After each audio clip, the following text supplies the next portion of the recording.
programme de cette option?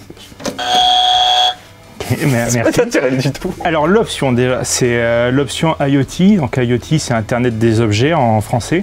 Et l'idée, en général, c'est lorsqu'on va collecter des données de capteurs ou d'informations, c'est de savoir récupérer ces données, les manipuler et les pousser jusqu'au cloud. Donc on va faire de l'électronique, on va faire de l'informatique embarquée, de la programmation mobile, du web et jusqu'aux couches un peu plus hautes sans aller beaucoup plus loin. Mode projet. C'est la dynamique de l'option, c'est-à-dire que en fait, c'est tourné R&D et ce qu'on va faire, c'est qu'on va créer un projet, l'étudiant choisit son sujet, choisit ses capteurs, ce qu'il veut travailler et avec le professeur, on va mettre en place un projet et c'est avec ce projet et ce développement qu'on apprend toutes les compétences sur le sujet. Pour quel métier? C'est assez vaste en fait.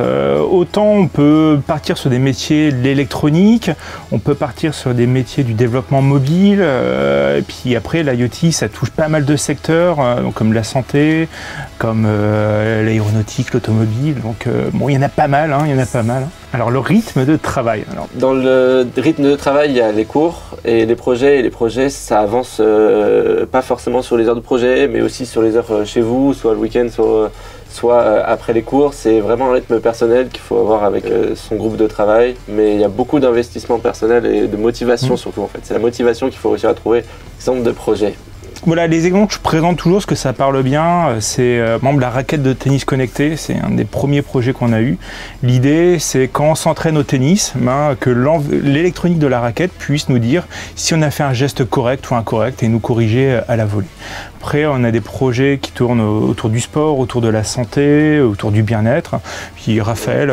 Moi, j'ai une dynamique plutôt santé. Dans ce domaine-là, ce que j'ai fait l'année dernière, par exemple, c'était un fauteuil roulant, un prototype de fauteuil roulant. Avec mon équipe, on avait des capteurs de gyroscope et accéléromètre qui vont détecter des défauts sur la route et des pentes et qui vont enclencher une action de moteur pour aider la personne qui se déplace. Alors, quel diplôme à la sortie? Du coup, tous nos étudiants seront diplômés ISEN CRIA Méditerranée. Donc c'est un diplôme d'ingénieur généraliste parce que selon les options, il y a un socle commun d'électronique et d'informatique qui sont un peu les grandes bases de la formation. Et après, chez nous, il y aura une coloration ou une appétence pour l'Internet des objets. Anecdote, la question qui tue. Dans l'option, les premières années, ma première année, en fait, dans les projets, parce que c'est là où j'interagis le plus avec les étudiants, ils venaient au laboratoire et je suis assez dur sur le fait d'être présent assez tôt, à 8h, 8h30, voilà, à l'heure. Et du coup, il y avait une règle, c'est quand on arrivait en retard, on passait au tableau et surtout les vendredis, il y avait les lendemains de soirée. Et du coup, il dit, on a le droit d'arriver en retard, mais on fait diapo, des photos de soirée. Bon, on l'a jamais fait nous ça, mais c'est vrai qu'il y a la règle. On aurait dû. La vie d'étudiant, c'est pour moi ça, je pense. En IoT ou dans les autres DP, ça change pas énormément. C'est quelque chose qui est très important parce que on apprend à l'école, on apprend dans le projet et on apprend aussi dans nos associations et dans les différents trucs qu'on fait.